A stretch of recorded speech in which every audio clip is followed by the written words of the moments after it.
Begitu nungaran Bupati Majalengka datang ka imah urang, tamu bertamu, kira-kira ku urang ku dikumahakeun. Suguna kumaha? Riweuh teu urang. Moal riweuh lantaran eta tamu ku urang dianggap tamu biasa lain gegeden. Laras teu? Laras teu? Cakacikina ge nya biasa wae, da tamuna ku urang dianggap lain gegeden lantaran naon? Urang kan apal wungkul aya bupati. Ya, jadi begitu kata tamuan kuno ngaran bupati tadi urang biasa-biasa wae.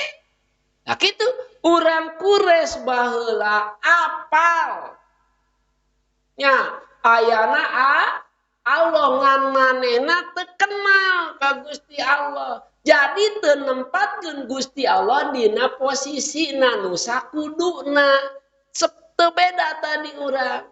Narima ngahormatan tamu bupati ku disaruakeun jeung tamu biasa. Tapi lamun urang apal kenal nyaho jeung sagala rupa, begitu datang dag deug henteu. Pasti paciweuh bingung bisi teu bisa nyugemakeun ka aparat anu ngaran bupati. Leres teu?